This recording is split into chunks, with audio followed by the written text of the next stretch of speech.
We begin with another positive jobs report from the Labor Department. It is the third month in a row with good news on the job front. Business and economics correspondent Rebecca Jarvis is here with more on those numbers. Good morning. Good morning. And I would characterize this as a solid report. 227,000 new jobs were added in the month of February. Unemployment remains steady at 8.3%. So what would make it a spectacular report? Well, if we were seeing the kind of job growth of 350,000 new jobs, it's a long way down to the 5%, 6% unemployment rate that we are accustomed to dealing with in a more normalized economy. So is there a specific trend here? I mean, sort of third time's a charm, 3 months in a row of over 200,000.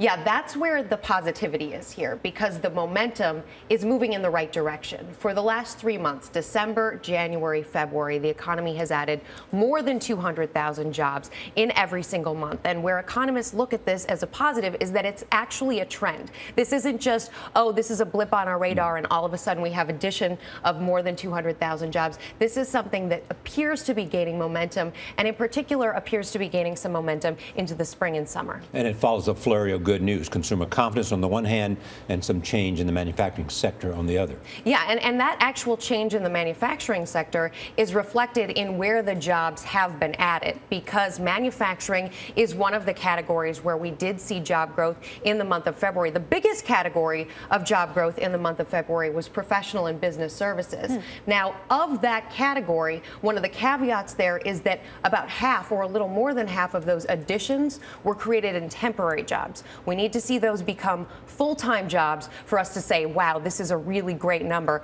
Hospitality and leisure, also another category where jobs were added, and that's also a category that we have seen a little bit of momentum in. Go ahead. No.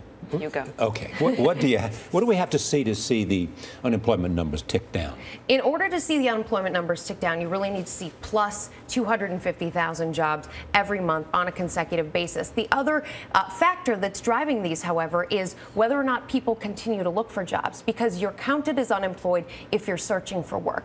And when you're not searching for work, if you drop out of the labor force by no longer searching for work, you're not counted in the numbers. And that's where analysts become skeptical about these, because they say, well, people are dropping out. They're not necessarily getting new jobs. And that's one of the biggest concerns, that millions of Americans are in that category currently. There are millions of Americans in that category, as well as millions of Americans in the category of long-term unemployed, those who have been unemployed for 27 plus months. I should also point out the fact, though, government jobs are one of the areas that's stabilized, that is not shedding jobs anymore.